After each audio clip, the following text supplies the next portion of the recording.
guys, today I thought we should do a check over of the chassis of the car, how it has been cut up, and like kind of what has been done with Bashbars and roll cage and stuff.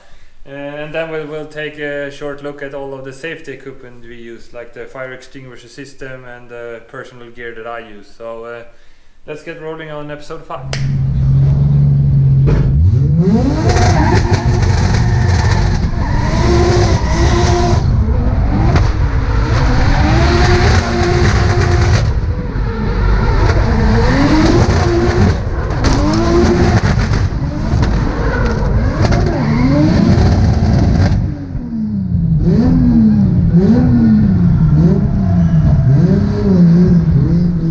So I thought it would be good to start in the front.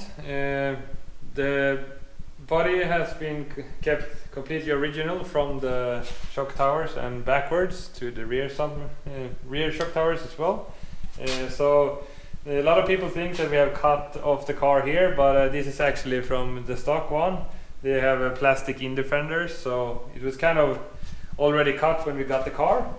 We only have built this to get something to mount the headlight to and also get the hood pins mounted. So nothing fancy, but it's light and it does the work. Otherwise we have cut off the frame rails here, and we have put 2 mounting points here where we have a tube that holds the frame legs together so they won't bend in case of a crash. And then we have the mounting point here for the bash bar. So this bash bar is seeing hell, that's why it looks so bad, but this is built to fit exactly to the bumper that we use. Holds up the complete front end assembly, and without that nothing would fit together in the front. So otherwise we only trimmed off a little bit of sheet metal to make it a bit more clean, but otherwise it's completely stuck in front. So that's about it for the front. So let's go back and check it out. So when it comes to the rear section of the car, we wanted to cut away as much as possible of the back of the car, of course, because we always hit something like walls or stuff like that. So we want everything of this to be fiberglass, so it's easy to repair, and also to, of course, save some weight. So the car has been cut here. We saved the wheel wells a bit here to keep some debris out of the trunk area where we have the fuel cell and all of that stuff. It's a bit bent up now after the crash at Mantorp, but nothing extremely bad. It's just small minor details. So this previous season we had the water lines coming out here. So here is the full fender and it's covered up. So here we had the water front and back to the engine coming out.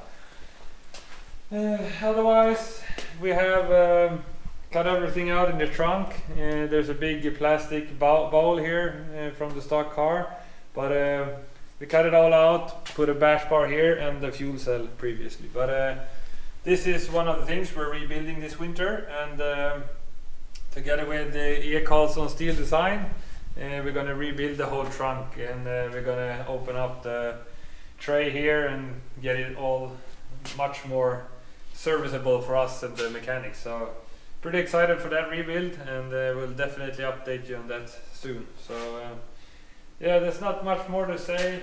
Maybe we can just point out that we have welded together here to make sure we don't get any smoke into the cabin, but otherwise we had a complete firewall and a big window as usual, but that's about to change, as I said. So yeah, that's pretty much it for the bash bars and the cutting of the chassis.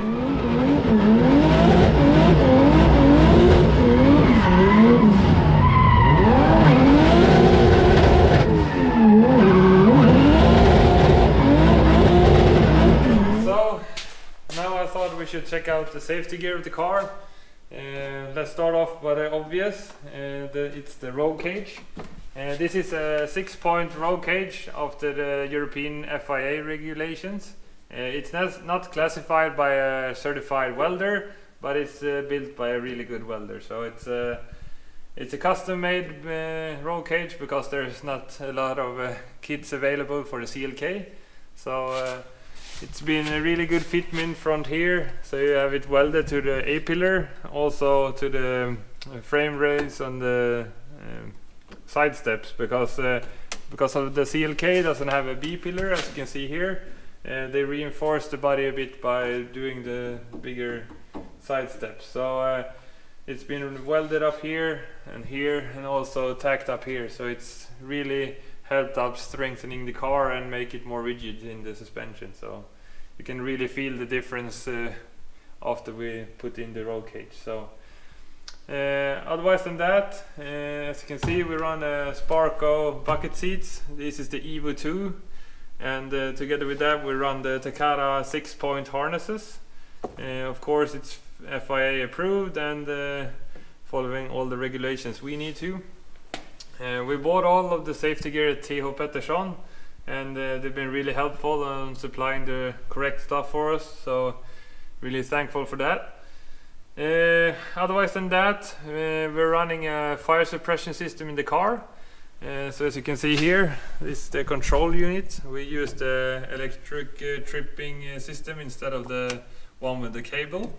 So this is run back to one of the buttons here. This is where you can push to make the extinguisher go off, and then we have the tube sitting in the back, as you can see there. There's a little bit of stuff in the way, but you get a feeling of how it works.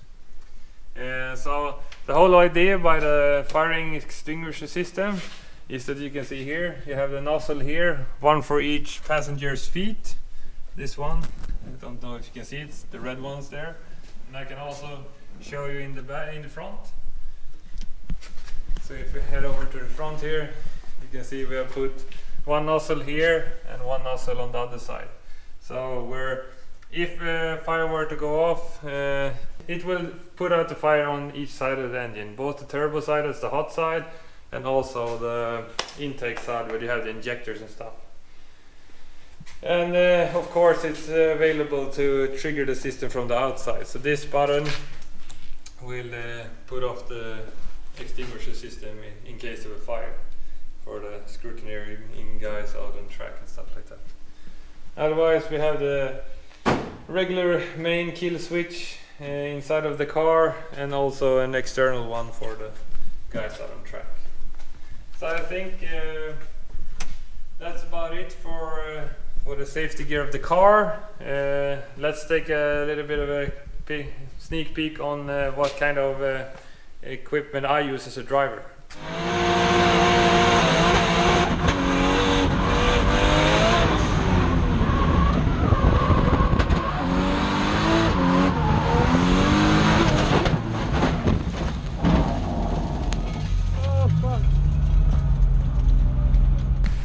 So this is all of the gear I use.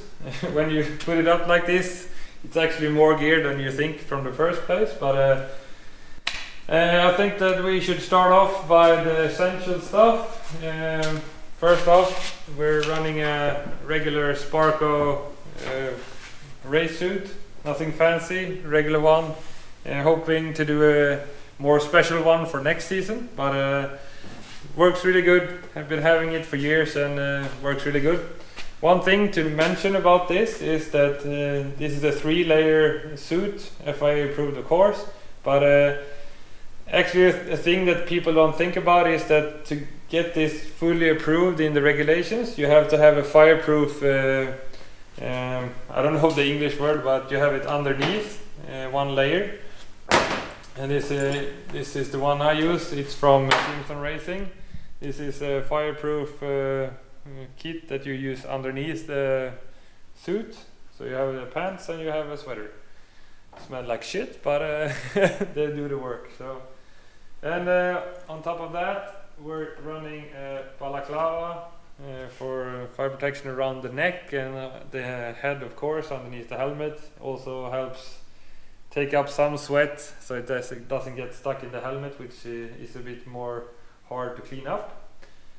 On my feet, I run the Sparco's shoes. They're called Sparco Slalom, I think.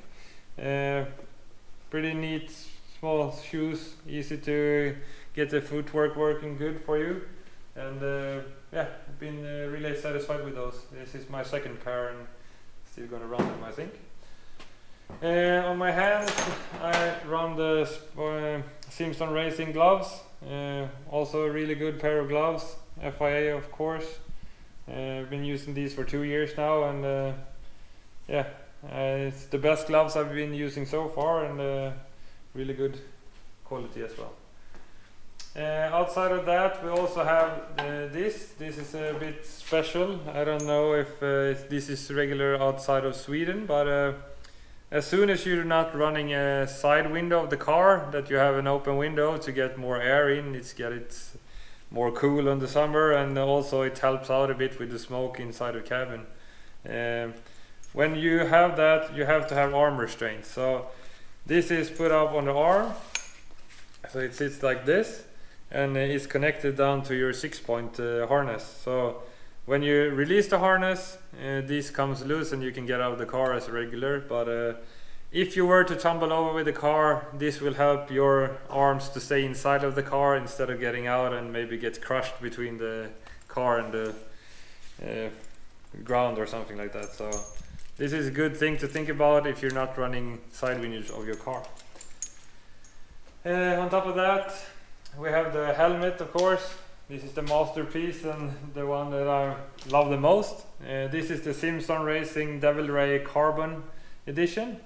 It's really lightweight, sits really comfortable on the head, and it's also equipped with something special.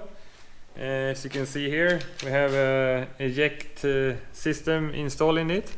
That means that on top of the head here, we have a small bag that can be inflated by pumping air into this.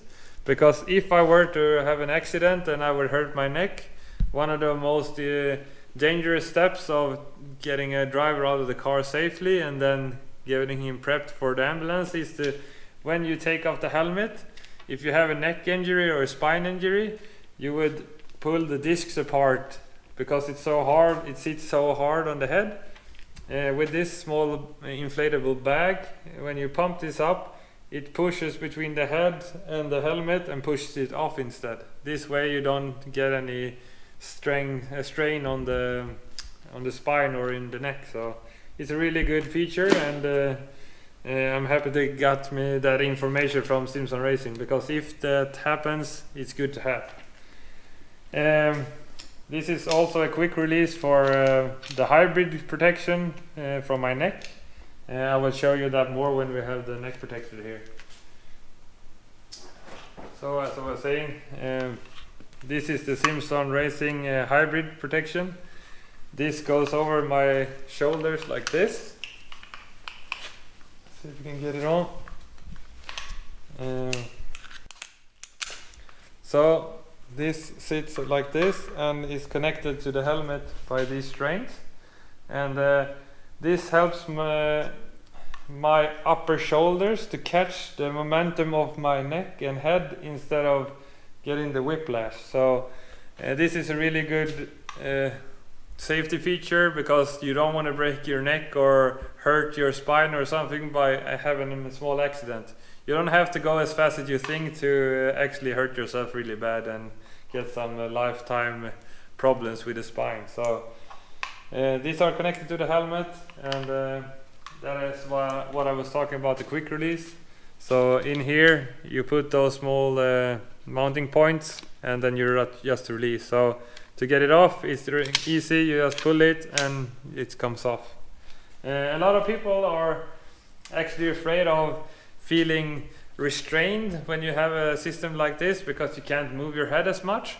But it takes maybe 1 or 2 laps to get used to it, and you never look back, because I've had 2 quite hard hits now, and thanks to this system I have walked away without any injuries. So it might seem expensive to some people, but if you were to have an accident and hurt yourself for life, you wouldn't hesitate to pay maybe 700 euros to remove that injury. So it's easier to pay it now and keep safe, because it's hard to take it back when you're hurt. So that's about it for this episode. I hope you get some interesting info about the car and also the safety equipment, because I think a lot of people might look past this and maybe invest money in their performance parts instead. But when you have this, it lasts a long time and it keeps you safe on the track, and no one wants to get hurt. So yeah, that's about it. I hope you enjoyed it. Make sure you subscribe to the channel, hit the like button, and also let us know if we missed out on something. So that's it for episode 5. Talk to you soon.